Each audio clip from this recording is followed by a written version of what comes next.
It's Saturday night, The kids are in bed, which means we did it. We survived another week. so let's talk about it.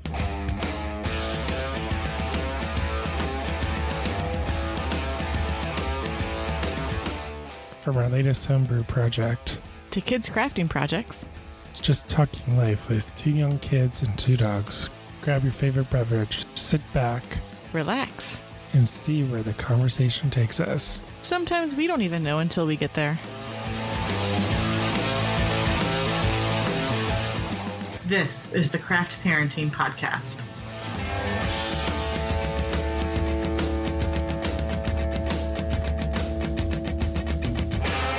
Hey everyone, welcome back to this week's episode of the Craft Parenting Podcast. Thank you so much for being here. Another week has flown by and it is once again Saturday. Time to record another episode. My name is Joe Ludwig and with me is my lovely wife and co-host Caroline. How's it going, Caroline? Pretty good. I'm ready for bed. I fell asleep on the couch while watching TV with Lily, so that was fun. So are you sleep recording then? Did you find a way to do that? You won't let me take the equipment up into bed, so I have not figured that one out yet. I have to get some extenders for the microphone. Well, we have another great episode planned out for this week. We do. We took the mics on the road again and we sat down with our good friends Bryan and Graham and we talked all about Oktoberfest, which is it's all of our favorite time of the year. One of them. Bryan and myself both share a love for box season. Yeah. So we got to bond over that as well. And then Graham is the non-Cincinnati native who's like, all of these people are crazy. I enjoy these things, but not as much as they do. I think he's down for the food part. He is always down for the food part, but more importantly, the tasty German desserts. Yes, that's what I was alluding to when I said the tasty food. Yep, so Bryan and Graham joined us. We talked all about Oktoberfest. We did a little bit of the history of Oktoberfest as it is in Munich, but we mostly talked about Oktoberfests in Cincinnati and some of the things that have happened to us, or mostly Bryan, at those Oktoberfests. Yeah, one year he and his fraternity brothers went to an Oktoberfest every weekend for 6 weeks. Sometimes multiple Oktoberfests in the same weekend. They basically decided at the last minute we're going to go to every Oktoberfest in Cincinnati. And they probably picked a good year to do that because it would be a lot harder to do that now because the number of Oktoberfests grows as the number of breweries grows. It's nice. So we'll get to that soon. But first, let's talk about what we did this week. All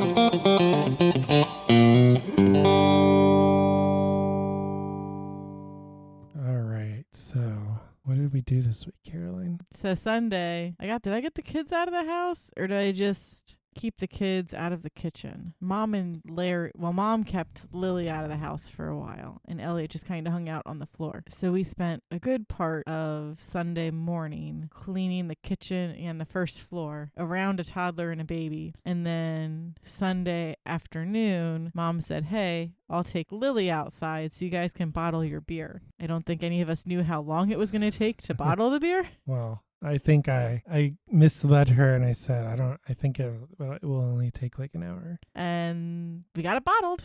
And Lily and us ate dinner at like 8 p.m. But it was fine. It's fine. Lily didn't care too much. And we got more counter space as our homebrew equipment was no longer in the middle of the kitchen because we don't have a lot of space to put a fermenter at the moment. Yep. And so that is a nut brown ale. We cracked one open on Friday and it was pretty tasty, but that was a 12-ounce bottle. We cracked open a 16-ounce bottle today and it was flat. Yeah, it was flat. So we have to let them sit for another week. We knew it was a gamble opening up the beer because it had only been a week, but we figured we would risk it for the beer. So the 12-ounce bottle was perfect. It was really delicious. Perfect amount of carbonation. That's what we're waiting for. It's already fermented and there's alcohol in it. Yeah, we're just waiting for the bottle conditioning to finish up. Yeah. Sometimes it takes a week. Sometimes it takes 2 weeks. So it's just a waiting game that you have to play. Yep. So Monday, it rained finally. I feel like the entire month of August, no rain. The weather channel's like, it's going to rain today. Oh, wait, never mind. It's not actually going to rain today. or like it missed us, but it rained everywhere else. And then one of my coworkers had extra veggies from their gardens. They put some squash out on the break room table for people to grab. So I grabbed some yellow squash and picked up some more veggies at the grocery store while Joe was marinating some chicken. And we had a nice family dinner of chicken and veggies. And a salad. Yep. And Lily got to hang outside on her playset, which is her favorite place to go. She always wants to go out there. She no longer walks places. She runs, sprints. Yeah. She's like, I got to get there now. So, and she's not 100% coordinated. So sometimes she falls. But for the most part, she doesn't care that she fell. She's just like, oh, a thing happened. To running. Yeah, but if you look at her knees, it's like it's like a battle zone. two scrapes on the kneecaps, one scrape above the kneecap. She's fine. It's fine. She's a toddler. So on Tuesday, it rained again. So that was exciting. Except then we're like, oh, wait, we need to cut the grass, but we can't because it's wet. Yeah, I did. Larry offered to cut the grass on like last Saturday. And I'm like, no, I'll do it. It doesn't really need it right now. Well, it did need it. Not as bad as it did when I cut it today. But it did need it. And I didn't realize it was going to rain like the entire week. We hadn't gotten any rain. Yeah, I put it off again on Sunday. And I was like, I'll just do it on Monday. It's fine. And then it rained on Monday and it rained on Tuesday. But you made pizza for dinner on Tuesday, so it was okay. Yeah. And then Lily continues to go on the big girl potty. She doesn't tell us when she has to go. We just sit her on the potty. And then she goes. And then she goes. And then everybody claps. She really likes that part. Yep. And then she says, all done, and tries to run away before you can wash your hands. And then Elliot was slowly getting closer to sitting up. He could do like a barely propped up on one arm, almost sitting up on Tuesday. And on Wednesday, nothing really changed. The kids went to Oma and Opa's. We went to work. So much work. On Thursday, we made lasagna. I picked up a big order from the butcher shop, which was so yummy. Yes, we are good on the meats for a while. And then after I got home from work, Elliot sat up on his own. He did. Like he was laying down and then all of a sudden he's sitting up. Like every once in a while we'd go to look at him again and he would be sitting up in a new location. So he's figuring out how to roll across the floor and then sit up, do a thing, and then roll across the floor and sit up to do another thing. And now that's like all he wants to do. It was kind of problematic for bath time because he sat up the whole time, but he still was really wobbly. So he fell forward into the water. I pulled him out right away because I was right there and saw what was happening. And then he was not a happy camper until bath time was over. So once he gets his balance down a little bit better, we can take away his bath seat, which will be nice. But then it's a free-for-all between him and Big Sister. So good luck, Elliot. I hope you can hold your own.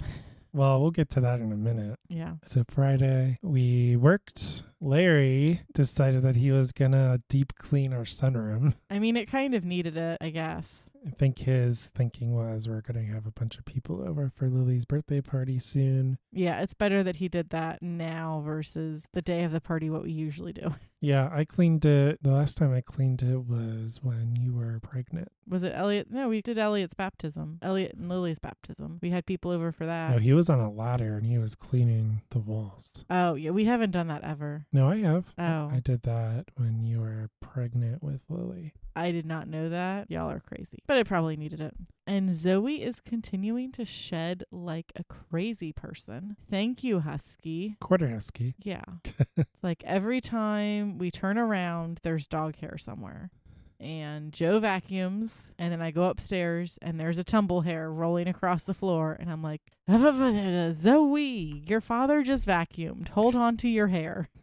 Probably need to take her outside and brush her again, but she does not like that. Yeah, and we are, speaking of tumble hairs, we're getting tired of the wood floor. And it's not so much that we don't like wood flooring, because the wood flooring is not terrible to have. It's just we either have to refinish the hardwood floors or get carpet.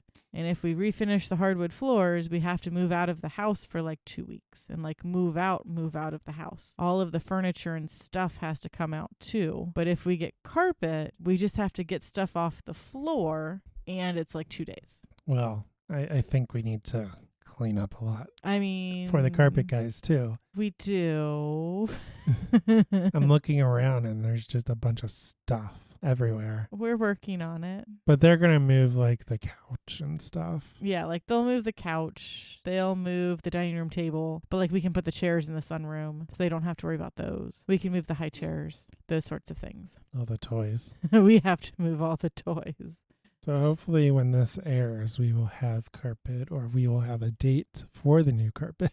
Yeah, fingers crossed. We're getting close. And that brings us to Saturday, which means Lily's birthday party is in 1 week. Which means we're like 2 weeks away from a 2-year-old. Oh my goodness. Yeah, her birthday is on September 1st. But we're having her birthday party a week early because of Labor Day. Yeah, Is that Labor Day weekend? Yeah. So last year we had our birthday party over Labor Day weekend. Because COVID, no one could go anywhere anyway. So we're like, well, we'll just do it Labor Day weekend because nobody's really leaving town. And then this year I was like, well, let's not do it Labor Day weekend. We'll do it the weekend before because I don't know whether or not anyone's going to be traveling for Labor Day. So it all worked out because some people are traveling. Well, we're technically traveling for Labor Day weekend, so it works. And then the party is going to be a 101 Dalmatian themed party. Which is Lily's favorite movie right now, other than Frozen. Yes. We refused to do a Frozen themed party. No, thank you. I do not need that in my life yet. And then my coworker is going to do the cake. So I'm super stoked about that because she makes tasty cakes and they look really pretty. So this morning we went to First Watch for breakfast with Larry, and then we got home. Lily ran straight for the playset because that's what she does now.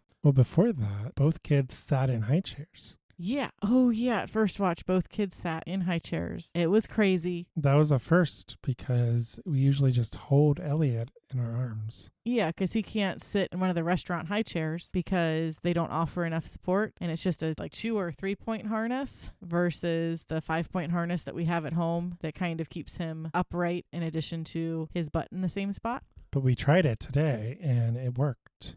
It did. He didn't need any extra support or anything. So I got to mostly eat my meal without holding a kid. Yeah, but there wasn't a whole lot of room. No, they set us at a booth, even though we said we needed 2 high chairs. Yeah, and as a result, the kids were kind of next to each other. Which doesn't always work out great.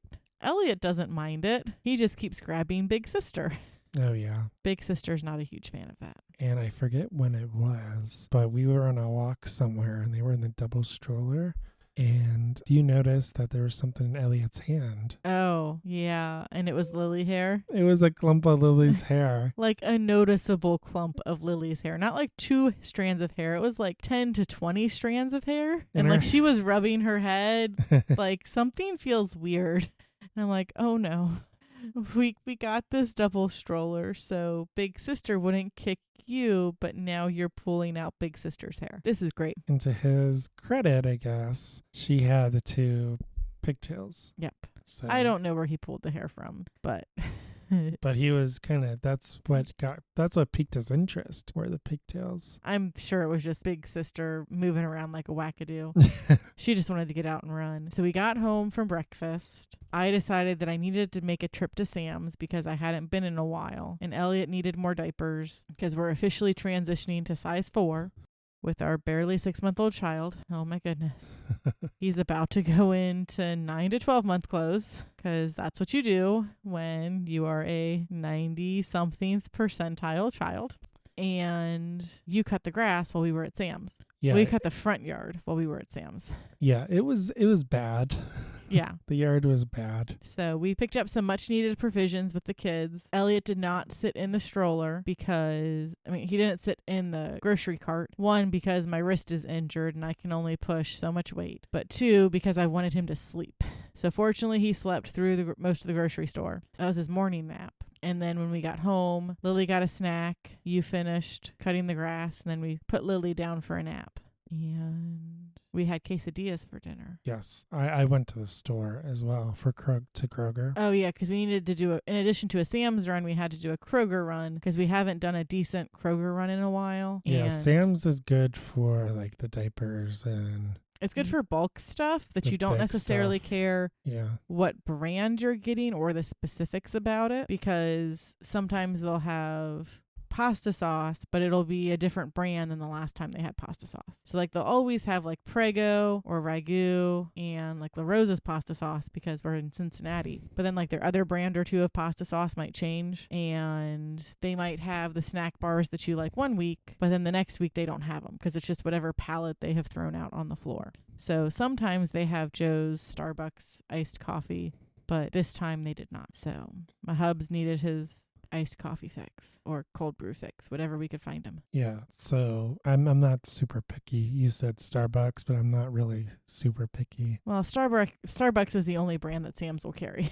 when it comes to iced coffee. Yeah, I guess so. So I needed to go to Kroger. We needed milk and stuff. And then I came home and we made quesadillas, and you were not too happy because I took a little bit to do that.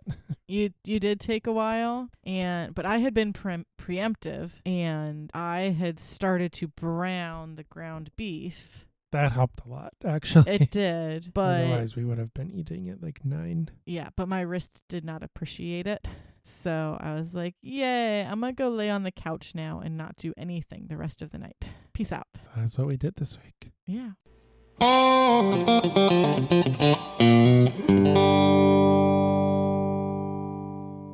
So now it is time for What's Bugging Caroline in Children's TV. One of us, one of us. Why are you chanting? One of us. So I don't even remember what episode of Mickey Mouse Clubhouse we watched this week, because we've started to add Reading Rainbow into our evenings instead of Mickey Mouse Clubhouse.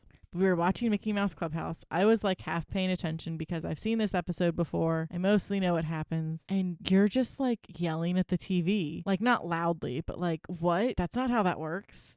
And I'm like, one of us, one of us, one of us. It's just creepy. So, welcome to the dark side, Joe. Do you even remember what episode we were watching? I do not. Yeah, I don't. I actually don't watch Mickey Mouse as Yeah. much as you do. You usually sit there with Lily, and I usually clean up from dinner. Yeah.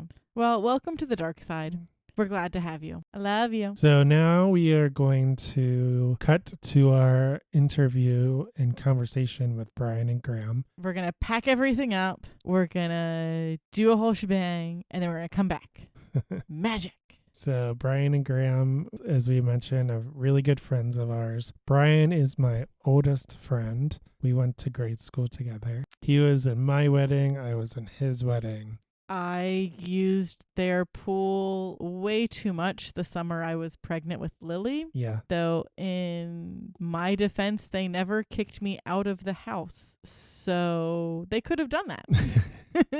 They kept inviting us over, and then I would invite myself over again. We'd always bring food or beer or something. So we had a conversation, and we talked about Oktoberfest and his experience going from Oktoberfest to Oktoberfest and how that was. And Graham is from out of state, so he gave us some outside perspective as well and told us how crazy we were.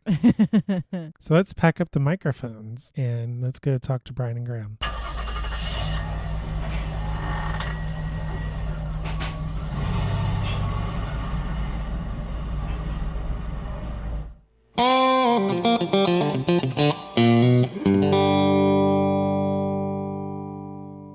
Bryan, Graham, how are you guys doing?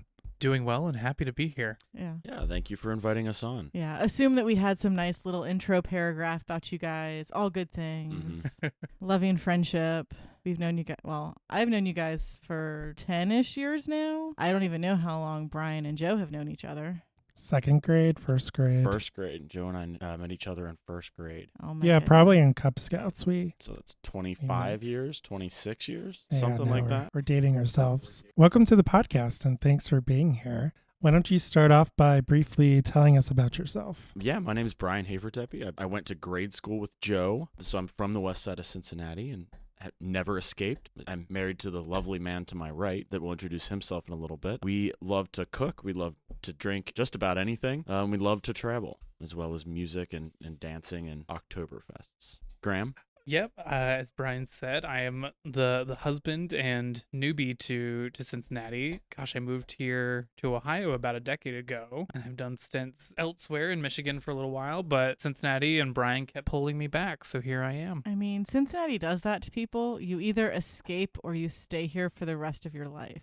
But it's fine. There's so much to do here, and people don't realize that. Like how, what is it? When's this episode drop? I don't even know. But next weekend is when Oktoberfest season officially starts in Cincinnati, and it's only August. And it's Oktoberfest after Oktoberfest for the next month and a half. Well, I don't think Germania's doing their Oktoberfest. They're doing a small thing over 2 weekends. I do not know what that means. I just know I don't have to dance there, and I am okay with that.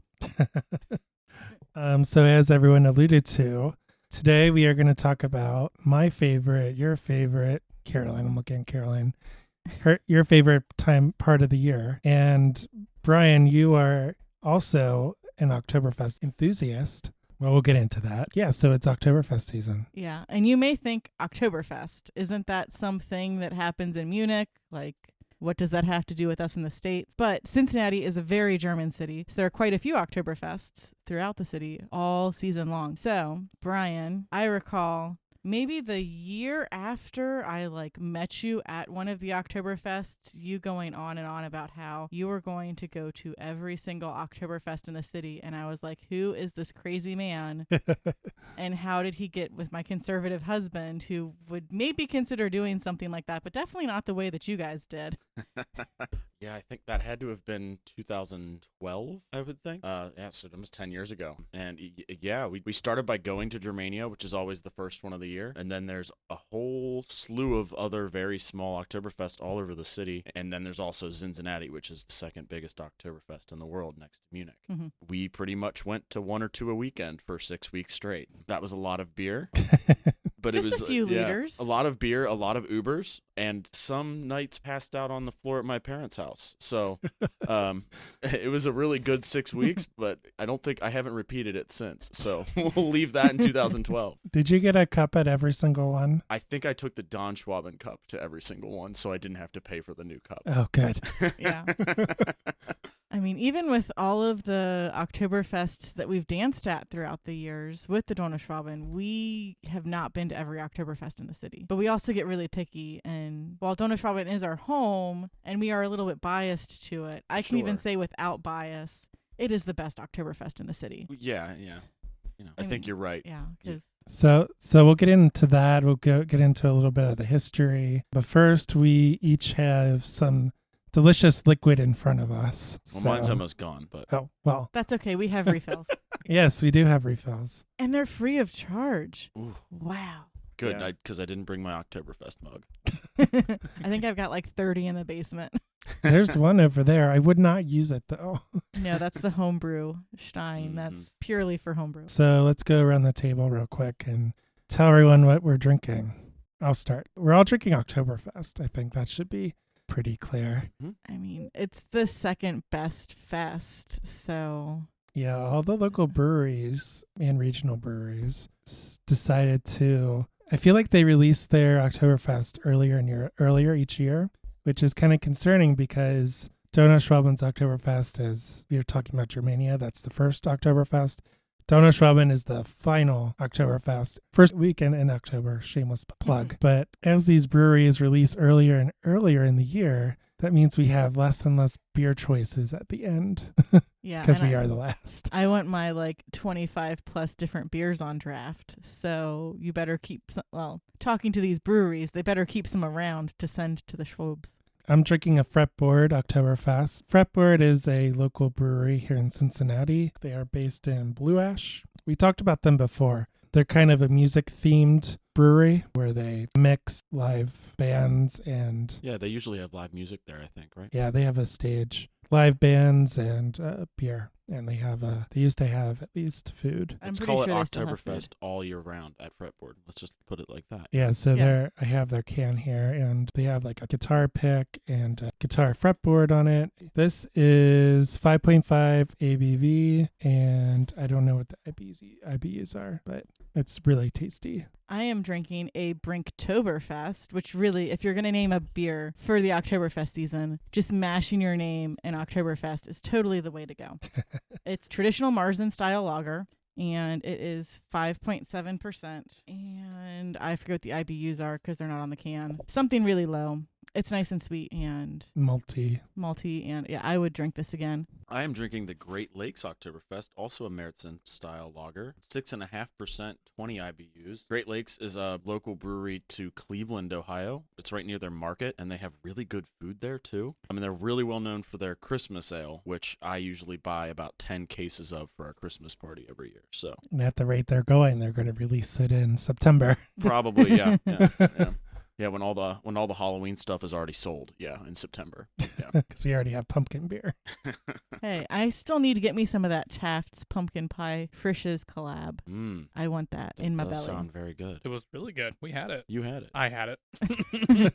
And I didn't share. Well, what you aren't seeing is flames shooting out of my eyes at my husband right now. Yeah. I have not had it. I was going to say that look is great for the visual medium that is a podcast. And I'm drinking the Taft's Oktoberfest from Taft's Brewing Company. Had to pick it because it's a downtown brewery, and Brian and I are downtowners. Oktoberfest, I believe Taft is named after William Howard Taft, the Cincinnati son and former president of the United States. And Supreme Court Justice. I forgot about that. Yeah, he's the only person that's held both of those titles, and I don't think you're allowed to do that anymore. He also went to law school at the University of Cincinnati, so. There you go. And got famously stuck in a bathtub, I believe, which is why the bathtub features prominently in their marketing. And he also installed a larger bathtub at the White House while he was president so that he did not get stuck. He was not a small guy. Not a small guy. Like 6'4", 350 pounds. Yeah. It's that Midwestern diet, I tell you what. Yep. Hey, there's nothing wrong with some meat, corn, and potatoes. You are right. Especially when they're cooked right. Well, back then in Cincinnati, they had liquid for meals. Yeah. That was in the golden age of Cincinnati brewing. I'm still doing research for an episode about that. Yeah, not brewing, but beer. Yeah. Cincinnati beer history. Cheers to the weekend, and Lord help us in the week ahead, because starting tomorrow, we're going to have to do it all over again. More crazy adventures are ahead, and we will make sure to share them with you each week right here on the Craft Parenting Podcast.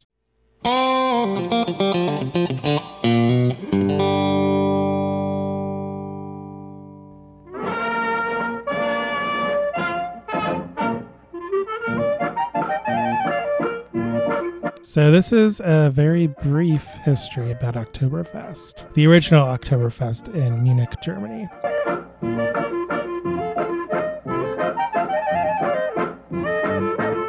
So Oktoberfest started in Munich, Bavaria, Germany, and is a 16 to 18 folk festival running from about mid-September to the first weekend in October. It has been held since 1810 and is an important part of Bavarian culture. Bavaria is the southern region of Germany, for those that don't know. Yeah. It was started when Kronprinz Ludwig, later King Ludwig I, married Princess Therese of Saxe-Hildburghausen on the 12th of October, 1810. All of the Munich citizens were invited to the event, and they had a big festival on the fields in front of the city gates. The fields were named Theresa-Wiese, or Teresa's Meadow, in honor of the crown princess. And while they still have the same name, they have been abbreviated to just Wiesen in the years since. In 1811, the festival was held again. In 1813, it was canceled due to involvement of Bavaria in the Napoleonic Wars. After that, the festival grew from year to year. There were horse races during the first Oktoberfest, and more events were added as the years went on, including tree climbing, bowling alleys, swing, and other attractions. The city of Munich took over the festival management in 1819, where it was decided that Oktoberfest would be an annual event. In 1832, the festival was a little later in the year when a Greek delegation came. It potentially inspired the Zapas Olympics, which later became the modern Olympic Games. I couldn't find any citations for that, but I was also super stoked of hey, my Greek and German heritage have finally mixed. Here they are. So Oktoberfest as we know it in Munich started in 1950. So that's where they kept a lot of the traditional things since then. They have a 12-gun salute, a tapping of the first keg, parades. There's a ridiculous number of parades, and I am there for it. Beer tents, which I am also there for, and tons of Bavarian dress. So Bavarian Dress is what you think of when you see a woman on a beer can holding giant beer mugs. The outfit that she is wearing is Bavarian Dress. And then the guys with the hats with the big plumes of hair off the top or giant feathers, that's also some Bavarian Dress. Your traditional lederhosen and dirndls. Next year, we can dive more into the history of Oktoberfest as a whole as it is in Munich. But this year, we want to focus on Oktoberfests in and around Cincinnati, or Cincinnati, if you know what's up.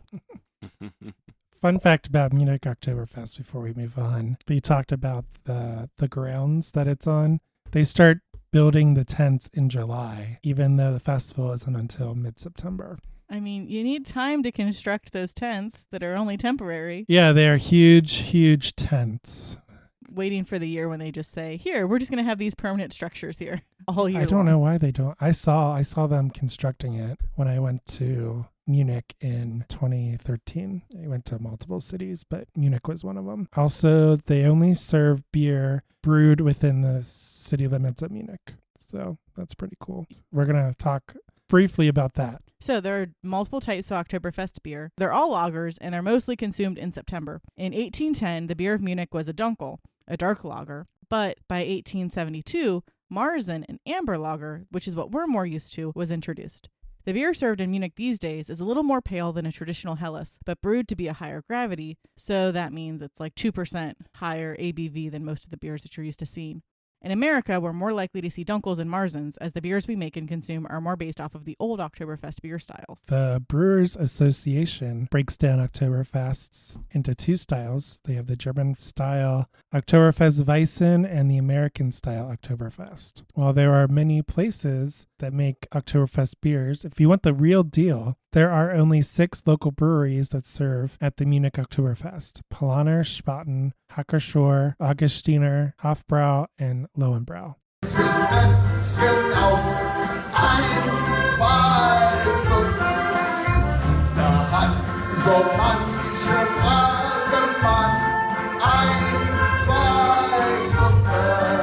And we have drank them all at the Donauschwaben Oktoberfest. And What's they are all everyone's delicious. favorite? Spaten. Yeah. Graham? The only one I actually recognize from the list is Paulaner. I'm sure I've had others, You've but had Spaten, because Spaten's one of mine, and Hofbrau is Hofbrau. that'll do it. Yep.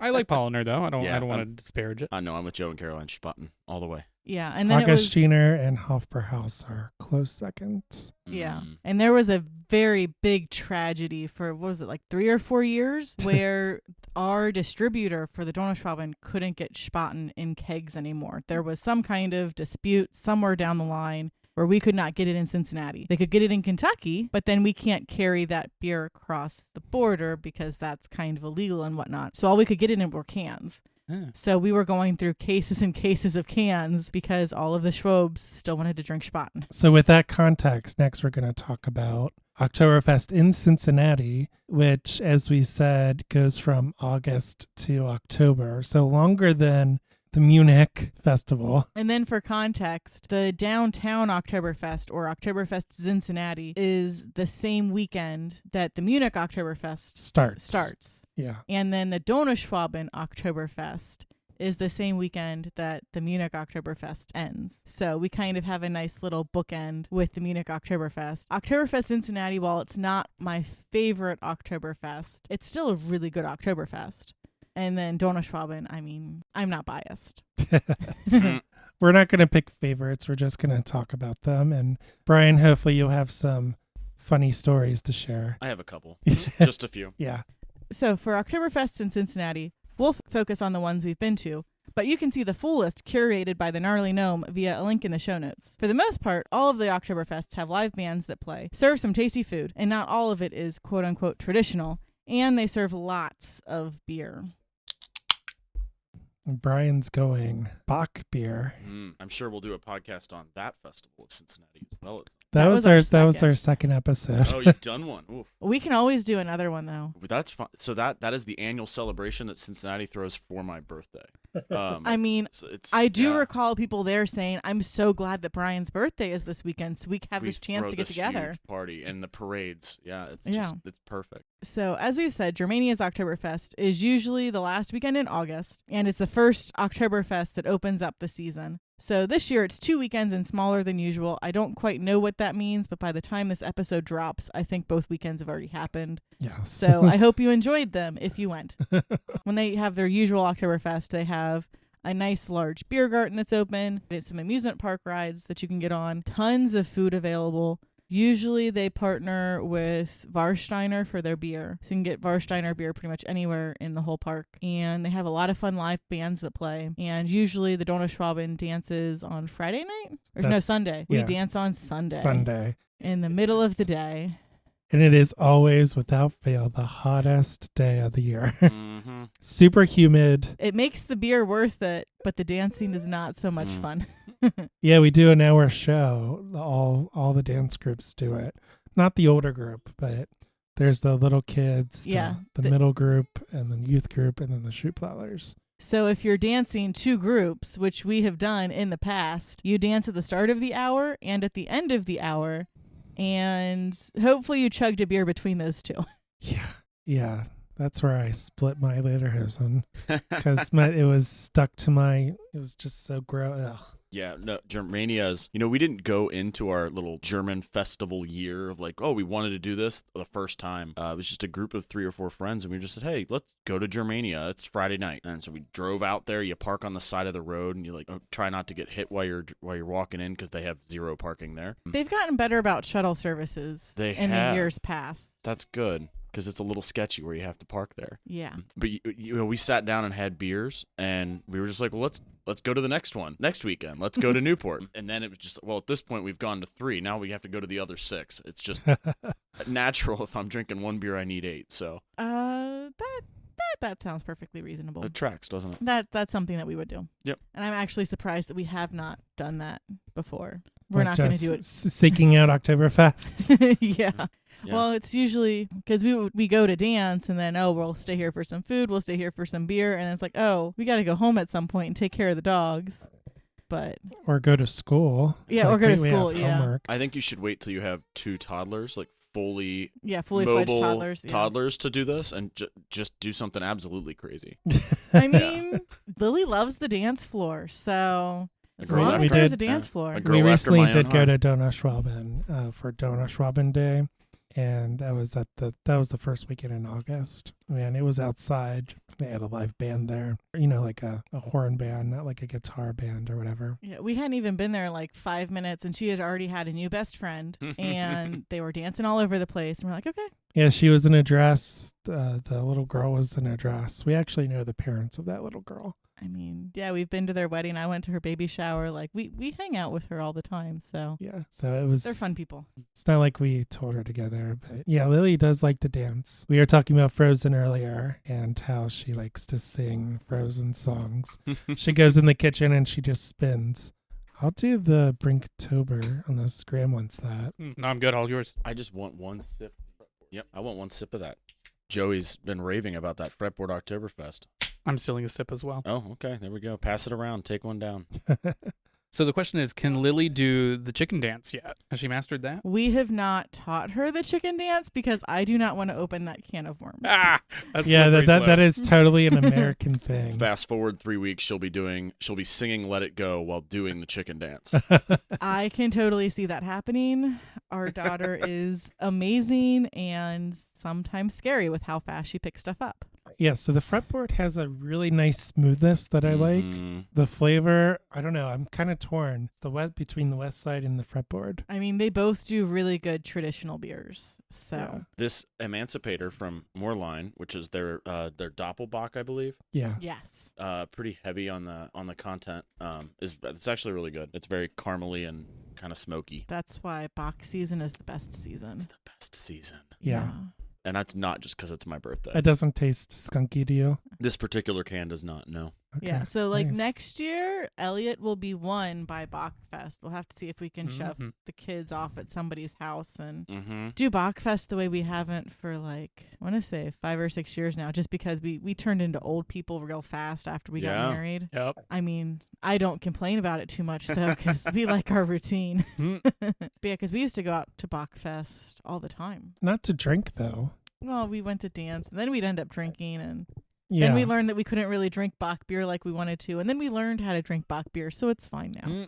After one of the Oktoberfests, the group of friends and I think it was after the Covington Oktoberfest, which was on Mainstrasse, we took an Uber up to Mount Adams, a really beautiful neighborhood in Cincinnati, and we went to a bar called Yesterday's, which is where Graham and I had our wedding after party at. And literally at this point, we had been to like five or seven, most of them. I think Donna Schwaben was the only one left. And we founded a drinking club. Wait. You founded a drinking club? I founded a drinking club. This is very shocking. It still exists on UC's campus 10 years later. I don't know how it's still going. It is still going. But this group of friends, it came out of these Oktoberfests. We just got real drunk and then wrote like initiation ceremony for a drinking club. It got really, really kind of serious. And then most of those people that were in that club are some of my closest friends. And they're all over the place, all over. So let's talk about Covington. Let's talk about Covington. That's what they call the Mainstrasse Oktoberfest, right? Is Yeah. that the same one? That is the one, yes. I'm not as familiar with this one. We've been a few times, but really not that often. Yeah. Yeah. It's still pretty early. I remember dancing recently. It was pretty hot, but there was just no cover. It's literally in the middle of the city. Yep, it's in the middle of the street. It's not on, there's some of it's on Mainstrasse, and then the other, there's the cross street that runs north-south. And it's up that street with all the bars and restaurants, and there's no shade. Yeah. But the buildings are kind of more like old world German Absolutely. style. So it's like, It's a very charming setting. yeah, it's more of a like Germany kind of setting versus just here we have this park, which is probably more accurate to what Munich is. But hey, there is a reason why this is called Mainstrasse and not just Main Street. That's a really nice one. I like that one more than I like the Newport one. The Newport one, if you're from Cincinnati, it's where Geta Fest is, an Italian fest. It's just some tents on the river. Yeah, I mean the river's nice because you get to see the actual good view of the You city. do. Yep. You but do. it's still the river. It is, and for that, yeah. The Newport one is fine. The Covington one is much better. The Mainstrasse one is much better. As far as the three cities of downtown Cincinnati, I think it's definitely kind of Covington and Cincinnati are number 1 and 2. And it's easy to get in and out of them. Yeah, and then a semi-new personal favorite of ours is the St. Jude Oktoberfest. Do we want to talk about downtown Oktoberfest first? Oh yeah, I always forget about that one just because it's everywhere. So, Brian, as you said, this is and I'm cheating because I'm on the Gnarly Gnomes website. He's the authority on local craft. I don't know if you listen to his show. I do not listen to his show. I do know who he is, though. Yeah. I don't know how many beers he's checked in on Untappd, but I probably rival him. He's been doing a podcast since probably 2013. So It's been a while. I mean, he had the beer blog before that.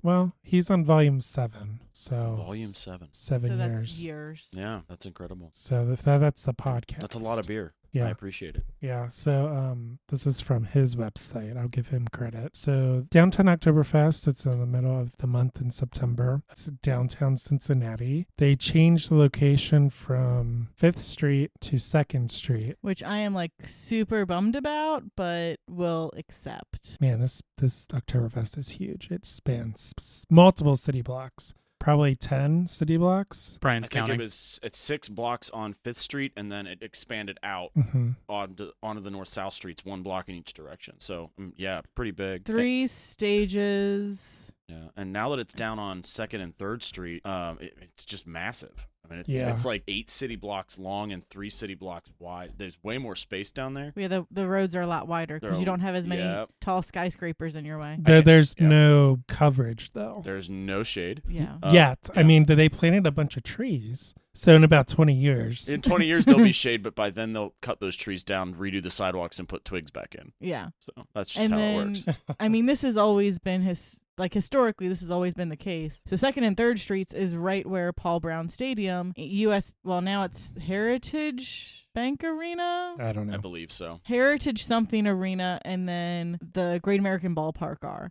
And without fail, the Reds are in town, and something is going on at Paul Brown Stadium at a minimum every Oktoberfest weekend. So not only are you competing for parking for Oktoberfest, you're also competing with the sports venues. There was one year, St. Ignatius, where Joe and I went to school, there was opportunities to volunteer at Oktoberfest. And the St. X group, or the St. Ignatius group, would always volunteer at Schmidt's, which is a German restaurant up in Columbus. I was volunteering there, and it was in 2001, I think. 2001, 2002, whenever Ohio State won the national title. They played UC at Paul Brown during Oktoberfest. And they almost lost to the Bearcats the year they won their national title game. And we were working at a Columbus restaurant. It was a lot of fun. We were heckling back and forth the whole time. And this is why OSU refuses to play the Bearcats ever again. That is true. They played them recently, and UC gave them a run for their money at first. For about the first quarter. Yeah, and then it was a blowout.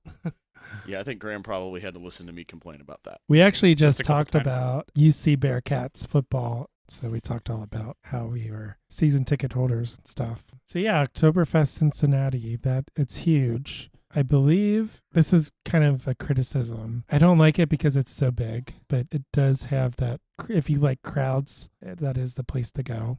They have a lot of beer. But not necessarily the craftiest, right? It's not, they have the Bud Light. I don't think Don Schwaben even has Bud Light on the track.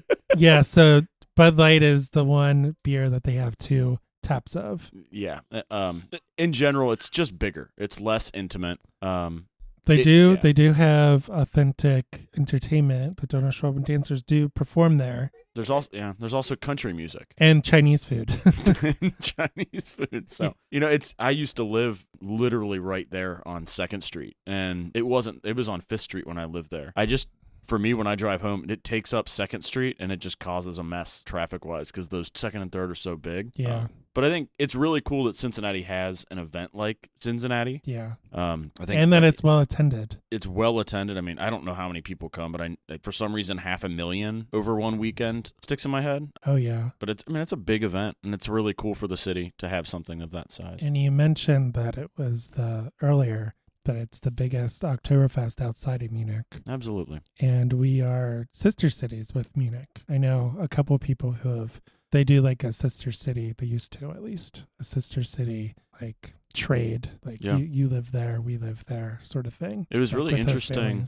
Graham and I just came back from San Antonio for a long week. Apparently San Antonio is a very German city. There's a nearby town called Fredericksburg. On the beautiful Riverwalk of San Antonio, there's like 3 different German restaurants, which was very strange to me. I did not perceive San Antonio as being a German city, but yeah, that is interesting. It is. That's Texas for you. Yeah, everybody's from Texas, right?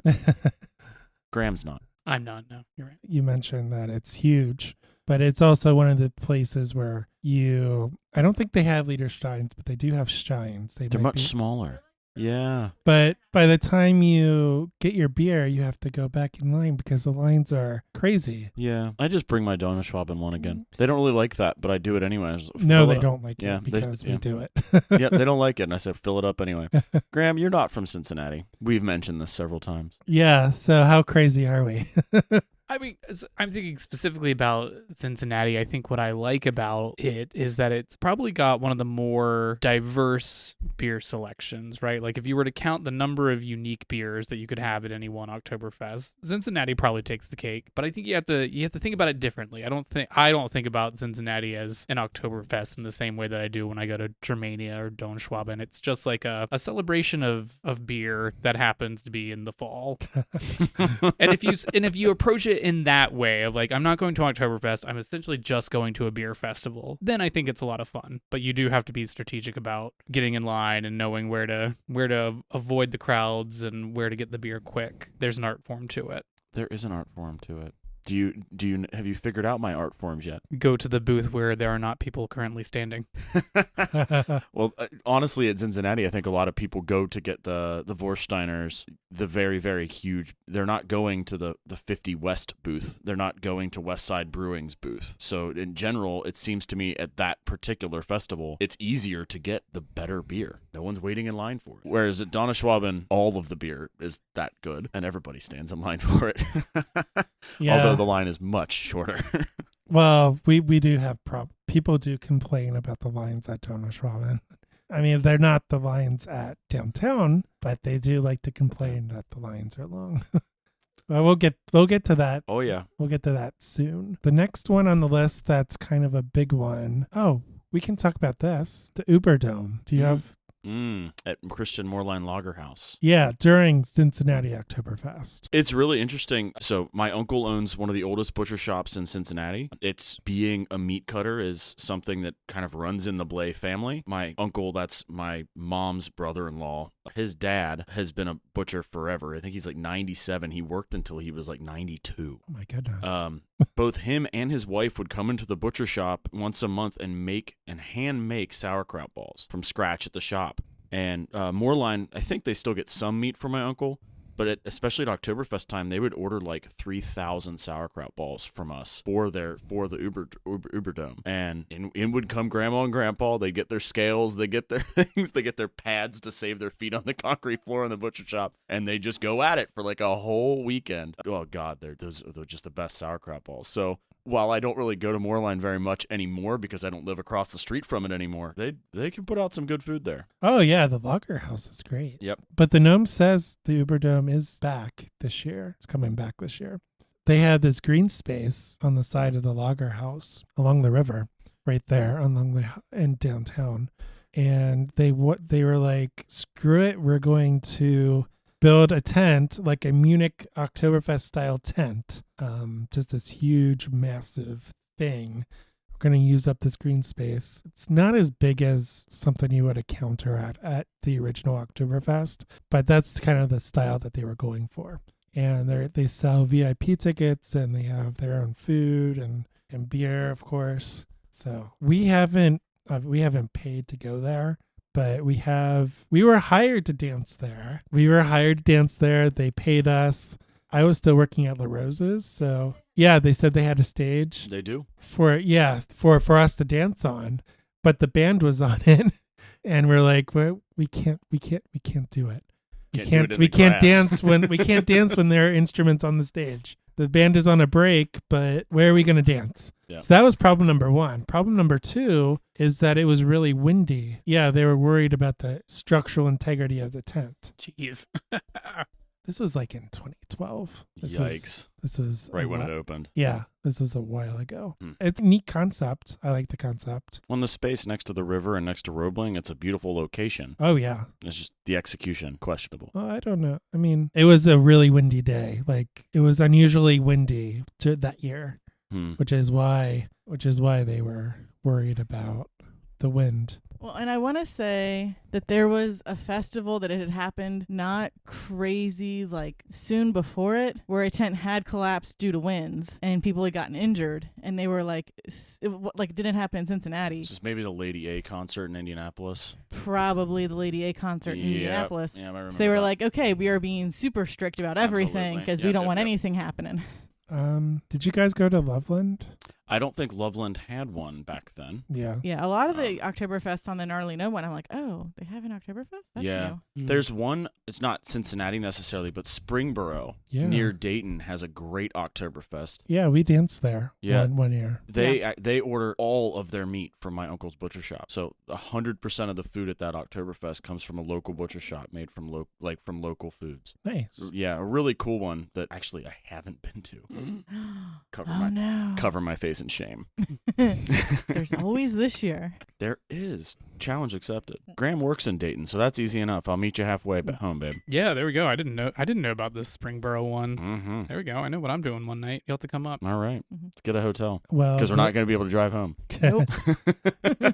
So I guess the next one is Newport Oktoberfest, which we've touched on a little bit. Yeah, it's right there on the river in Kentucky, right? We haven't danced at this one. No, but we have been to it's like a bacon and bourbon and brews fest or something. Like, I want to say there were 3 different B's in the title. It was like the first year it happened. We don't drink bourbon. But we like bacon. I think that's why we went. I'll say, I think that Oktoberfest, I think I alluded to it earlier, Italian Fest is there, Bourbon, Bacon, and Brews is there. That's where the beer runs are. That's where Geta Fest is. And when you go to them, there's like a tent or two that does those things, and then everything else is the same at every festival there. So Yeah. Yeah. you kind of have to just check your German on that one, because it's Insert yeah, theme like, here. Yeah, like tacos. Yeah. Like, okay, great. I love tacos. It's not German. It's kind of like No. what Graham was saying, where it's a beer festival with Yes. the name Oktoberfest, Yes, with the branding of an Oktoberfest. and a gorgeous view of the skyline. Yeah. They do have that. It's Location. a nice location for sure. St. Jude doesn't have a festival, but they have an Oktoberfest, which is There essentially, are kind of people. they're essentially the same issue, I guess. Yeah. So St. Jude is the closest Oktoberfest to our house. We can walk there if we really want to. We did that one year and then deeply regretted it. That's a long walk, and it's all uphill to get there. Yeah. Yep. And we walked. I think we drove up that Friday, but we decided to walk up on Sunday to walk a 5K. We were doing the Sophie's Run, Yeah, they have a Sophie's Angel Run on Sunday. which we walked. We did not run. No, because it's in the neighborhood is just all hills that they go through. And we're like, oh, we'll just walk there. It's not that far, because my Google Maps had been hiccuping recently, and it said it's like half a mile away. Like, oh, that's not too bad. And then we start walking, and we're like, this feels like a lot more than half a mile. Oh, it's like A 5K. it's like a 5K to walk there and back. So we essentially did at least a 10K between that and the walk, and then walking through the festival to get our beers and stuff. There you go. But it's a nice little Oktoberfest. They've got a good selection of beer. One of my favorites is they've got people that walk around with wagons with beer and shots. So if you can't make it to a beer or shot booth, there's a good chance somebody will make it to you with beer or shots, so you don't have to go anywhere. That is a great idea. I want to see more of that. Yeah. Absolutely. There's some Donna Schwaben stories about beers and shots and how that turns out. I'm sure we're going to get to that in just about 5 minutes. Oh, yeah. Oh, yeah. St. Jude is, I just love the time of year it's at. It's 'Cause the it's- end of September. It's hot during the day. You have to wear shorts during the day because it's really warm, and then night comes along and it's like, wow, it's like 60 degrees. This would be nice to dance in, and it is. Yeah, and we've been dancing there for years. They have Yep. they have a tent, and the beer booths, well, not they don't have as much of a selection because it's really small, but they do have the TVs where they play UC football. Yep, they have sports ball, and they do get a good selection of Oktoberfest beers, considering they only have 2 beer trucks. Yeah, So- they have usually like a Leinenkugel. They have and they'll end up with a Hofbrau or something else as well. nothing local, But they do a pin, which not every Oktoberfest does a pin, but most of them do. And they do their own steins too, which some of these other Oktoberfests don't. They're like, here, just have some plastic cups. Would you really want a Loveland Bierstein? No. Correct. But I also have 20,000 I know, Donut so Schwaben many beer of steins them. in my basement. Oh, so many of them. They make great big water glasses during the rest of the year. They do? Just half your daily water intake. Just drink this mug. Yeah. And then I felt really, really bad because I was like, why didn't I have this epiphany 5 years ago? Back in 2016-ish, we were somewhere, and there was I was wanting wine for some strange odd reason. And I was like, well, you could get a glass of wine for $5 or a bottle of wine for $12. And I was like, well, I'll just get a bottle of wine. And then I was like, well, I have this empty stein. That's easier to hold than a bottle of wine. It looks a lot better. I'll just start pouring this wine bottle into the stein. And then once the stein gets full, I'll just drink some more until I can dump out the wine. Then I was like, wait, the whole wine bottle fit in the stein. 750 milliliter wine bottle. 1 liter stein. What have I been doing with my life? Well, you just gave them an idea. Wow, ceiling shattered now. I know. Okay, so this There was a time. So I used to give up alcohol for Lent every year. And then if I went to church on Sunday, I could have 1 glass of wine. Well, I kind of intentionally didn't specify what 1 glass meant in ounces. This could have solved all of my problems. I could have just had 1 stein of wine on a Sunday night after I went to church. It had been blitzed. I mean, it'll get you drunk. That's for Oh, yeah. sure. There will be a time in the next several weeks in which Caroline's going to get a text that just says, "This is all your fault." And I want you to know, I'm referencing this exact moment. This is all your fault. Graham, you're clairvoyant, I think. Yeah. I love you. Bryan and Graham. Prost. Cheers. Prost. Yeah. Can't long of a I can't table, reach you, Joey. That's okay. But you're the kind of people who come to like a house party. You bring your own wine. You both drink the wine bottle. And then you drink some more of our wine, which is what we bought for the party, so it's fine. No, we usually don't have wine. We're beer people. You kind of just have to know that when Graham and I are coming in, you just need to have a few extra liquids sitting around. Yeah, which we do. People ask me what do I like to drink, and I say I don't discriminate. Yeah. I just don't. I mean, Tell me what you have, and I'll probably find some way to enjoy it. Like how many liters have we drank so far? 1 liter is No. three Yeah. 12 ounce. So I know that there's at least one. 8 soldiers here sitting here empty. So So St. Jude, it's not huge, but it's nice because it's not overcrowded. It's like that perfect combination of church festival and Oktoberfest. yeah, I think And- what's really cool about the Oktoberfest thing, specifically when I did all of them in 1 year, was no matter where I went, the two of you were there. Pretty I was there to much. drink. You were there to dance. We were all having a good time, and everywhere I went, there's Joe and Caroline, dressed to the nines, ready to plots. You know. Yeah, I mean we got paid in beer. Typically, wherever you would end up dancing, it'd be okay. So you pay a donation to the Donnerschwaben that helps pay for our costumes, and you just give the dancers some food and beer tickets, and We're good. I mean, we dance for beer. We don't really care. And then we'll drink like 3 more liters of beer after your free one. I'll dance for drinks too. I mean, we've definitely name dropped y'all on occasion because, like, I think if you mention to anyone in Cincinnati, like, everyone's been to an Oktoberfest once, and the shoe plots are always there. So you say, like, you know, the dancers, and they're like, the dancers, and we're like, The one that saw the logs? Yeah. we know a couple of We them. know them. Yeah. Yeah. That's a fun story. Well, and so St. Jude Oktoberfest also used to be a lot of fun in our younger years because before the Dent Schoolhouse made BuzzFeed's top 10 haunted houses in all of the country, we would go to the Dent Schoolhouse right after St. Jude Oktoberfest. In costume. In costume. So all of the workers would be like, what? And like, the people inside would kind of like play off of that too. Oh, because since we're in German gear, for some reason, lots of people get German and Amish mixed up a lot.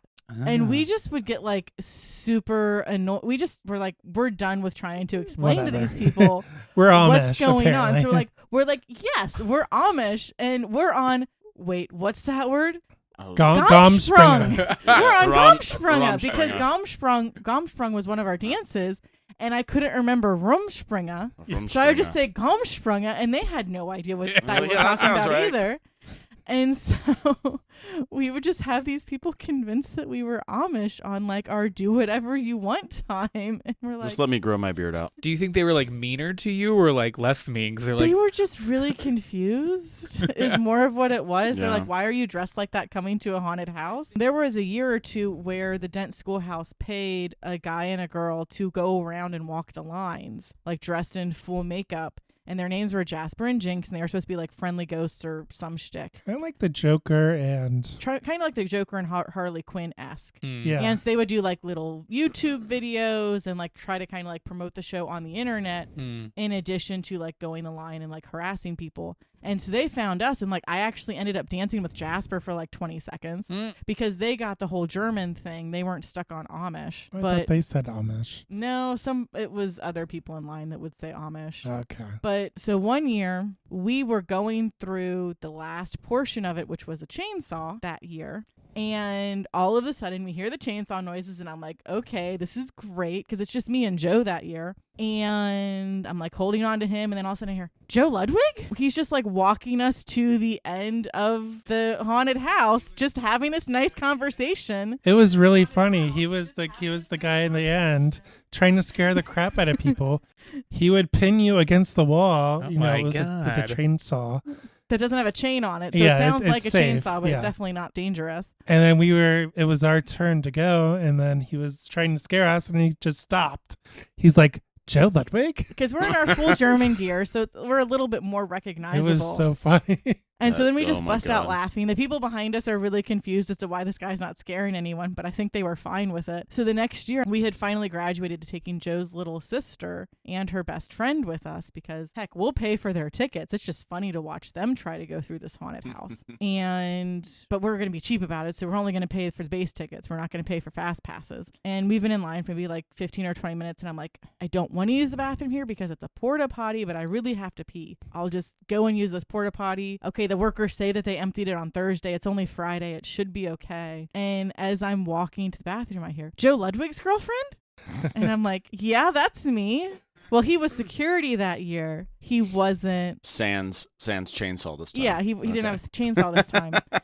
So he's like, oh, is Joe here? And I'm like, yeah, he's in line with his little sister. Personally, that's how I like to meet him, when he's security, not the guy with the chainsaw. Yeah. I actually prefer men with chainsaws. Yeah. That's a different podcast.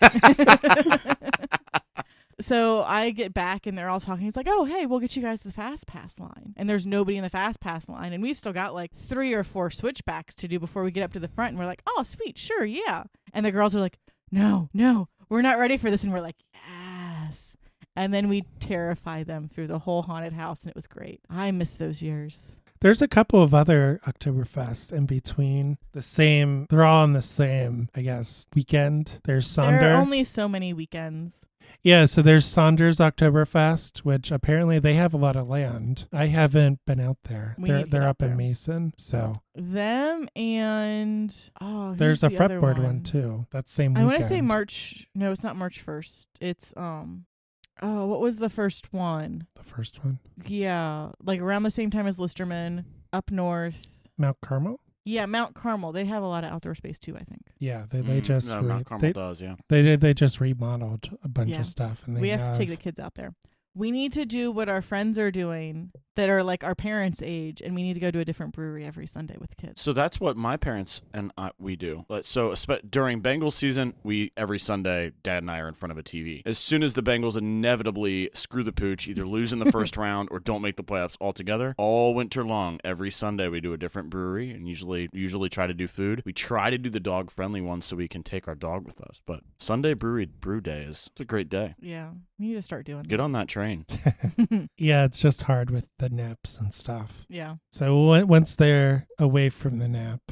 Well, if you do it right, they go and stay up, and then you come home and all 4 of you take a nap. Oh, yeah. Yeah. If you do it early enough, I guess. Yeah. So, yeah, there's Sonder, there's Fretboard, and then there's a tapping at Braxton. Looks like it's all on the same weekend. He doesn't list St. Jude, so I guess he doesn't consider that an Oktoberfest. Then he has an entire heading called Oktoberfests, and there's just one Oktoberfest.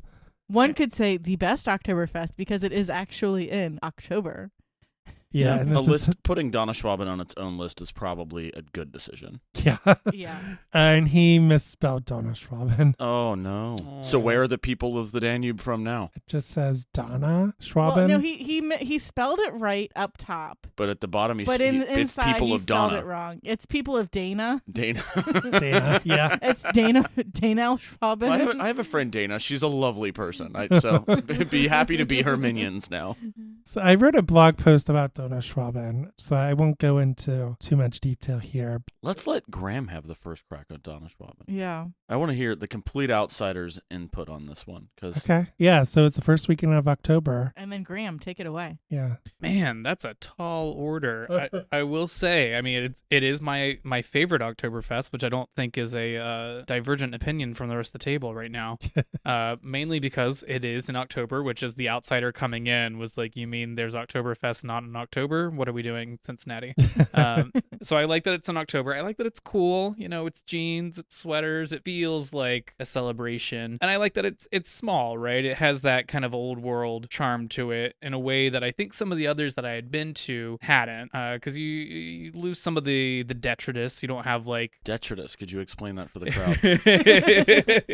Yeah, you have Doctorate Graham. Yeah, Yeah. exactly. My vocabulary has doubled since I started dating Graham. Well, it doesn't have a lot of like the dead weight of some of the like the modern things that I think people feel like they need to throw into an Oktoberfest. So it doesn't have a lot of like the kiddie rides. It doesn't have the weird, I shouldn't say weird, but the not German food, right? I'm at Oktoberfest. Or I'm not here for the German German music. food, or not German music, right? Like there's like not a country concert happening on the stage next to me. So I like that it feels grounded and there's sort of a spirit of trying to like be true to the German heritage of the city and of the people. So that's some of the stuff that I really like And about granted, Don Germania Schwaben. seems to do a lot of the same, except they have lots of rides, Yes. Yeah. and it's just way too hot at Germania. It's- So It's a little warm. it's always The pastry room is also Mm. the best part. Yep. And I have not seen that at any other German fest that I've been to. So that's something that sticks out for me. Brian, you were talking about your relatives making the sauerkraut balls. That's the Schwabes making cake. The paste, no, the cream puffs. I don't think we make the cream puffs anymore. I think somebody else makes them for us. Maybe we do though. My Oma, We fill the cream puffs for they sure. fill it. Yeah, they fill it. They They bought the take. pastry and then fill it with homemade So we, I want to say pretty soon, Joe will start getting emails about, hey, let us know if you can come to the Donauschwaben this weekend to help us make cakes or torts, as they'll call them, because it'll just be Omas in the kitchen baking tort after tort after tort. Mhm. And And they freeze them. and they freeze them, so in that way they'll pull them Yeah. out the day before, so they'll be good to go for Oktoberfest. But the Donauschwaben has two halls. They have a small hall, which is a newer hall, and they have the big hall. So in the big hall, they'll usually have a small band, or there's a guy that we bring in from Munich that's like a one-man band. They'll be in there playing music, and then you can get some food out of that window. But then in the small hall, they take the whole dance floor and dedicate it to tables full of cakes and cupcakes and cookies and cream puffs and torts and Yeah. what am I thinking of? Strudel. And There are things with streusel on it too, though. there are things with streusel on it as well. It's like every kind of German dessert you can imagine, we quite possibly have there. And I would also say there's some Hungarian and Austrian stuff in there too. Oh, and for it's- sure. Oh yeah. There's every year I look for the Dobestorte, which Mhm. is like a 7 or 8 layer cake with like a nutty filling as well. Oh god. We had that at the wedding rehearsal. Yes, It we is- had that at a rehearsal Yeah, dinner. I make that for my mother for her birthday every year because my great grandmother made it for her on her birthday every year. Yeah. It's not My- an easy thing It's to do. a nightmare to make. Yes. And so if you want to get anything though from the dessert section, that like if you want something that's good, You got to fight Graham. you better go the first thing that day, Mm-hmm. because they do set aside stuff like this is for Friday, this is for Saturday, this is for Sunday, but once it's gone, and it goes Because Graham's there. Yeah, because Graham shows up, and then all of a sudden we have nothing left. And then it's just the sad chocolate chip cookies that no one wants to tell the lady, like, you don't make good chocolate chip cookies. Please stop bringing these. But it's so yummy. And then, The food. yeah, I mean, the food is great. So we'll do, Pit roasted chicken. pit pig. roasted chickens and pigs. Our dance groups will get together and make sausage twice a year. We'll have our own version of sausage there. There's goulash, Goulash. that's kind of the Hungarian. A little bit, So yeah. yummy. It's very good. Sometimes there's stuffed cabbage. Though sometimes we reserve that for other events instead. And then we do have some gimmicky things as well. Like sometimes we have a meter-long bratwurst. Of course, why not? I mean, That's more of a Schwabenfest thing. Yeah. In June. yeah, so that is more in June. And then in June is when we roast a whole ass ox too. An ox? Yes. Why have whole I not ox. been there for this ox? Yeah, I'll have to show you the story that I wrote about it. Mm. I don't know if they did it this year because of COVID. I don't think we did. But so you mentioned you had some stories. I have a lot of stories. The year that we did all of the Oktoberfest was not the craziest year. My parents lived relatively nearby to Don Schwaben, so it tended to be in college. I would drive out. Mom and Dad would drive one car, and then they would drive both cars with all of my drunk friends back to their house, where, humans are sprawled all over the place. It's really good that your parents love you. They love a me lot. so much. Yes, they do. You've I don't tested know. that love a few times. Oh, for but sure. A lot of It's times. very much unconditional. It is exactly unconditional.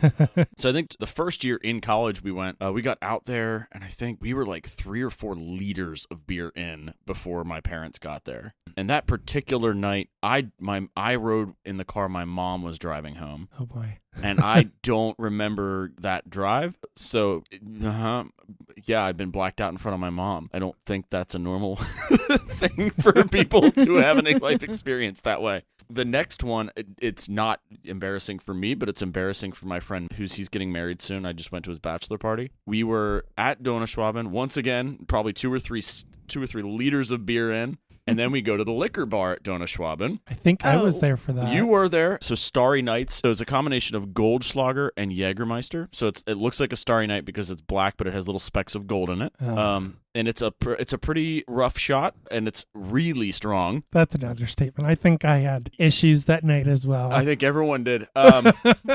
So we asked for a shot, and of course we get a cocktail glass full each instead. So after steins and steins of beer, we take shots. So, once again, I don't remember driving home with my mom. Yes, she's seen me blacked out twice. I wake up in the morning. I walk downstairs. Most of my friends are downstairs in the family room. My mom's just like, "Morning, how are you feeling?" And I'm like, "I'm great." She always asks, "Did you have a rough night?" And I was like, "No, the night was great. This is rough." Dad goes, "Brian, I need you to check on your friend. He's in my office." So I'm like, all right. So I walk upstairs. I open the door. It hits his foot. I peek in. There's sprawled on the floor of the office, butt naked. Donna Schwaben did him dirty. Has he been back since? Not to Donna Schwaben, but to Cincinnati plenty. He's actually getting married in a couple weeks back here. They're doing the rehearsal dinner at Mecklenburg Gardens. At Mecklenburg, Yeah. He couldn't get enough of the German, so he's going to Mecklenburg Gardens. So this is the kind of reputation that the Donauschwaben has, though. So I co-oped at GE for a little bit, and one of the things that came up during my interview was, I volunteer at the Donauschwaben Society, so we talked about that a little bit. Well, the semester that I was there also coincided with Oktoberfest, and my boss was like, "Hey, do you think you can get me with some free tickets for those?" And I was like, "Sure, yeah, that's usually not a problem." So I gave him some tickets, and as I handed them over, he was like, "Yeah, my friend lives in the neighborhood that's across the street, so we'll just go to his house and then walk over, and then when we get super wasted, we don't have to worry about getting an Uber or where our cars are. We just go straight back to his house." And one year, his friend was dead set on winning a full set of Steins, like a full box of it was either like 6 or 12 Steins from the Stein slide. Do I know where this is going? Probably. So through the course of the night, the friend actually manages to win enough Steins for a whole case and gets completely wasted and then drops the box about 12 times between walking from the Stein slide to his house. Always love a deconstructed Stein. So Caroline loves that too. That's a different story. he probably paid for like 3 or 4 cases of Steins, if not more, between all of the times he played the Stein slide, all of the beers he bought, and then ended up with none, but he had a nice little box of would almost be sand. The Stein slide, is that the kind of shuttleboard? Yeah, it's esque one? like shuffleboard, but with a Stein, and you're trying to get it Yeah. towards the center. Yeah, I would never try that one. No, I don't My have uncle's any a pro coordination at for the that. one where you fill the Stein up with beer and you have to hold it out in The front of you. Stein hoist. Oh my god. Yeah. He is just this is the same uncle that owns the butcher shop. The man can just stand there cold faced for like 8 minutes with this thing. I'm sure he's ripped. He's not. He's just like a normal person that lifts big things of meat all day. So you see these like young guys that are fit as hell. They watch him do it for 7 minutes. They're like, "Oh, let me get in there. I got this." And they hold it, and it's like 45 seconds in. They're just like shaking, spilling water all over the place. It's like, no, Yeah. I don't know. My uncle's just amazing at it. He's just stoic. Yeah. He'll go, "Hey, Ed, my dad, hand me my beer." And this other hand, he, in the middle of it, just drinks his beer, sets it down. I mean, it's just cool, calm, and collected. Usually either gets first or second every year. Yeah. Though, disclaimer with the Stein slide, please know your limits and know your friends' limits. Because I had one year where I somehow I managed to go to the bathroom and come back without doing any shots or beer or getting distracted at all, like trying to walk from point A to point B, because that never happens at the Donauschwaben. And I look down on the floor and I'm like, there's drops of blood everywhere. What's going on? Is somebody okay? And I go to follow it, and someone had dropped a mug on their flip-flopped foot and then cut their foot. And it's okay. The squad is here. They're going to take him to get some stitches. But I think I'd rather take the box of Sandy Steins. Yeah, so like just... We don't give glass steins to the patrons at the Donauschwaben unless you like bring your own. We will fill your own glass stein, or you can buy a glass stein from us and fill it with that. But for the most part, we use plastic steins, which is one of the ways that the States differs a lot from Germany. In Germany, you go to, like I said, I've never been to Oktoberfest.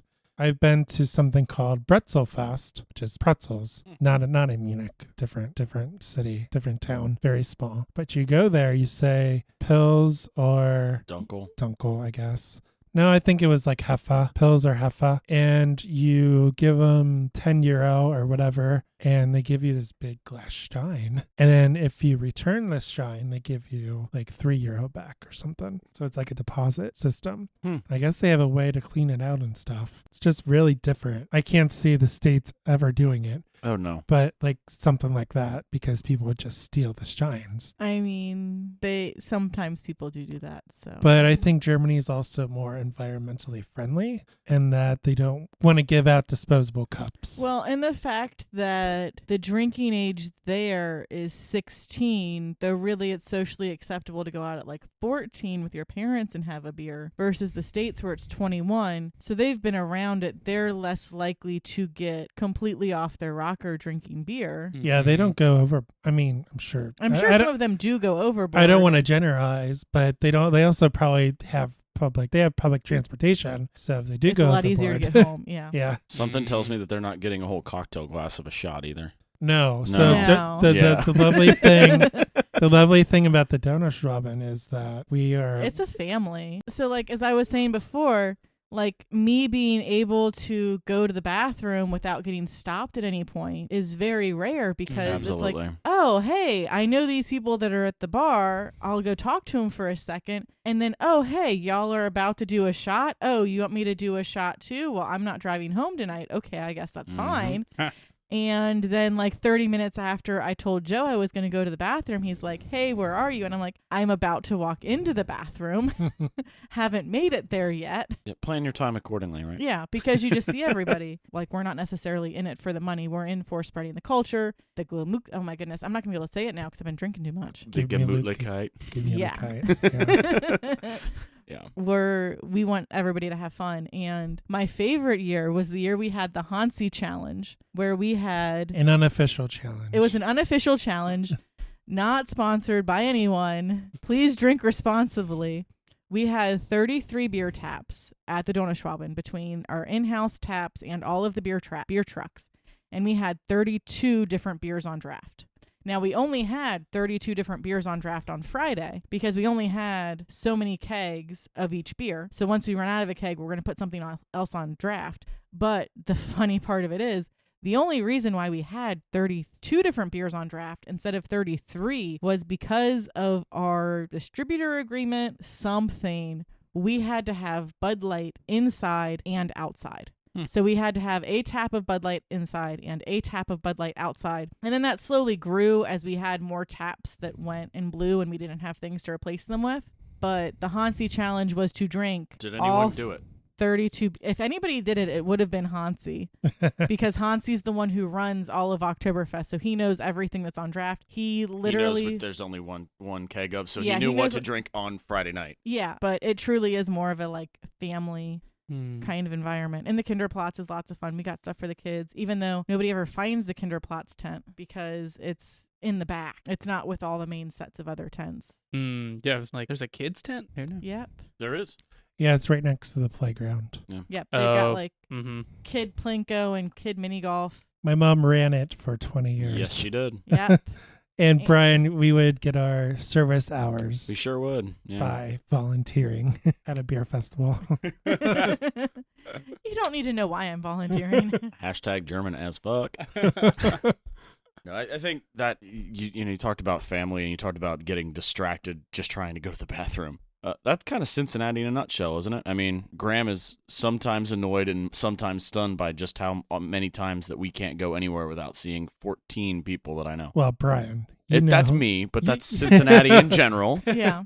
That's just Cincinnati in general. Everybody knows everybody. That is true. Big city, small town. There's a really nice culture here where, especially the high schools, like everyone asks you where you went to high school. You're like, oh, I know the so-and-so you went there. Do you know this person? Usually the answer is yes. Yep. As opposed to me, my graduating class was almost 500 students. You can ask me whoever. Yeah, if you went to one of the low. GCL schools, that's usually the Graham, case. where'd you go to high school? Not from around here. They asked that in interviews. Yeah. Yeah. And I was very upset because in college, in the business college, they had me take a resume building class or something, even though I co-opted and I took a similar class for that, which was required. I was also required that I took the exact same class, but in the business college. And one of the assignments was to build your resume. And on my resume, I had my college and my high school. And I got points taken off because why do you need your high school on your resume? I'm like, well, Because Cincinnati. Because Yeah. I went to LaSalle, and that's If the person who looks at this resume sees LaSalle, I'm getting an interview. Thank you. Yeah. So that they took points off for that. Well, yeah, as opposed, I had a co-op. I still have mine. I still have St. X on mine. Yeah. Oh, I do too. Yeah. Probably. And that's not coming off anytime, ever. Yeah. I had a co-op that went to St. X. And so I would tell him all of these things about himself. And he's like, what? Because I'm like, oh, yeah, your dad's a doctor or a lawyer or something like that. And he's like, no. I'm like, what's your dad do? He sells medical supplies. I'm like, okay, you're in the medical field. I'm not that far off with this. And about halfway through the semester, he's finally like, well, where did you go to high school? And I'm like, I went to Coleraine. And he's like, oh, that's why you don't like me. And I'm like, I don't not like you. I just don't like your school. Just real quick, do you want to tell the story of me and the apple cider and Fireball? So we have lots of friends at the Donauschwaben because we've been there for a very long time. And I don't know where Fireball was 10 years ago, but 7-ish years ago, it was everywhere. There was that song. Well, yeah, because there was the Pitbull song all about Fireball. Shots. Yeah. And so we usually have one beer truck that has cider. And the beer truck that had cider convinced the shot booth to give them a bottle of Fireball. So they were taking liter steins of their apple cider and putting a shot or two of Fireball in them and called them apple pie. That is the year that Joe discovered that he really liked apple cider with Fireball in it. And I am not a liquor person. Joe does not typically drink liquor. And while he's not completely introverted, doesn't normally initiate conversations. And for the whole night, no matter if it was the first time or the 5th time that he talked to you, it was, hey, have you tried this new drink? It's so good. It's apple cider and Fireball. It tastes like apple pie, which he does not like, by the way. And so How many of these did you have, Joe? I drank them by the liter. I don't remember, but I just remember by the end of the night being like, can we have another conversation topic? Anything else I'd be fine with. The thing about Donauschwaben is that it may start, on Saturday, it starts at 1 p.m. We're usually there at 11, 12. Mm-hmm. Yeah. And it might end at midnight, but we're usually there at Until 1 or 2. 1 or 2, yeah. Just talking, not necessarily doing anything. Yeah, we're not necessarily drinking, but we're just hanging out with a band who's in from Munich. In between, we are friends. drinking and working. Yeah. But yeah. Lots of working. Yeah, I still give you shit for that one. Anytime you drink It was- apple cider. It was really good. I think by the end of the night, I saw how annoyed you were, and I just said it to annoy you. That wouldn't surprise me. So I don't know if I was. It's a couple's move, yeah. Yeah. Yeah. Yep. It's fair. I do that to you too. I'm pretty sure I have done something similar to you two before. Okay. Well, I think that covers Oktoberfest season in Cincinnati Yeah. pretty well. Bryan Graham, thank you for coming. Yeah, Yeah, thanks this for is- helping us drink our beer. Yeah, I was going to say thanks for inviting us. Thanks for letting us drink all of your beer. I mean, we do still have more. We just don't let you guys know where that is. Yeah. So, yeah, thanks for coming. Hopefully you'll come back soon. Absolutely. Thank you so much.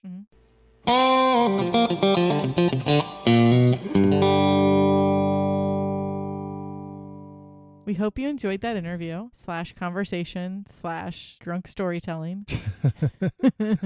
Thanks again, Bryan and Graham, for coming on the podcast. Yeah. We hope you had a good time. So now, Joe, Yes. make me laugh. It's time for Joe's dad joke of the week. Woohoo. All right. So I do have a beer-themed joke to go on topic. It's not Oktoberfest. So I'm just gonna say it, and you're gonna laugh because it's funny. If you say so. A screwdriver goes into a bar. The bartender says, "Hey, we have a drink named after you." The screwdriver asks, "You have a drink named Philip?"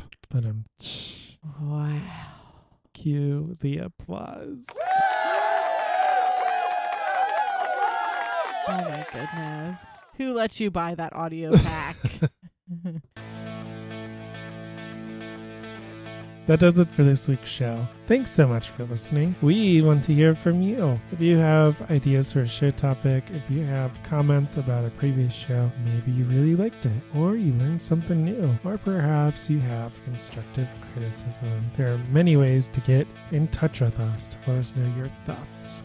You can send us an email at craftparentingpodcast@gmail.com. Follow us on Facebook and Instagram at Craft Parenting Podcast to get updates on when episodes have dropped, see pictures of our adorable kids, and more. If you like what you hear, please leave us a rating and a review on Apple Podcasts or your podcatcher of choice. Make sure you share the show with your friends and family. It really helps our show grow.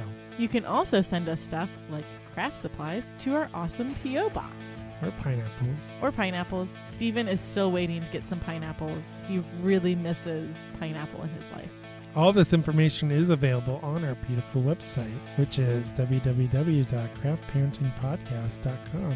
So go check it out. That's where all of our show notes are. Plus, we have tons of blog posts. My most recent one, which will be a few weeks old by this point, is doing an update on how life is going with tenants in our basement because they've been here for about a month. So you should go read that. Also on the website, we have new blog posts every Tuesday and Saturday, and then the podcast drops on Thursday. If you haven't already done so, make sure you subscribe to the show. We are listed on Apple Podcasts, Google Podcasts, Spotify, Stitcher, and just about every podcast app out there. And with that, I'm Joe. And I'm Caroline. See you next time on the Craft Parenting Podcast.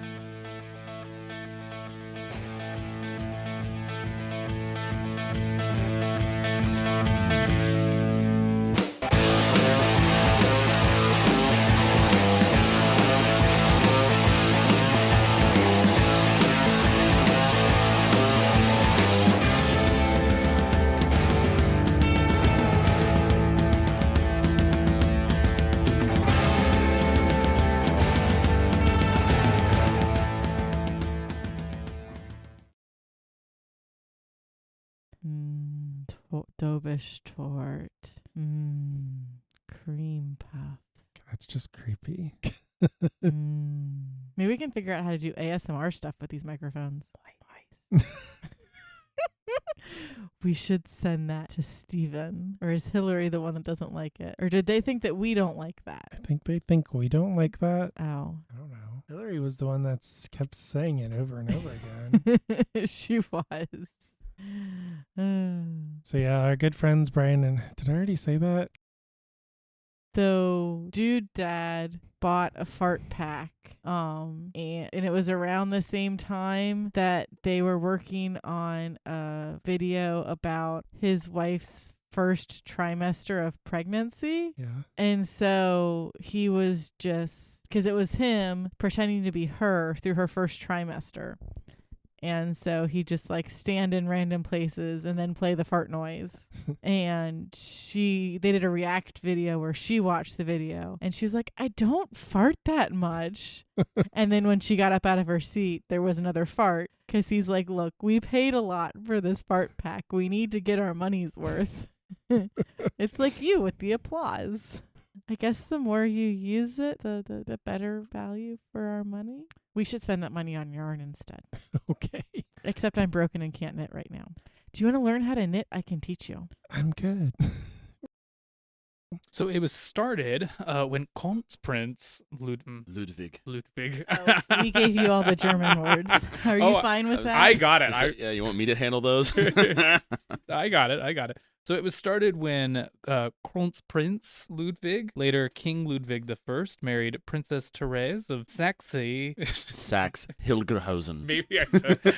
Maybe I should let you take this I part. love seeing this crash and burn right now.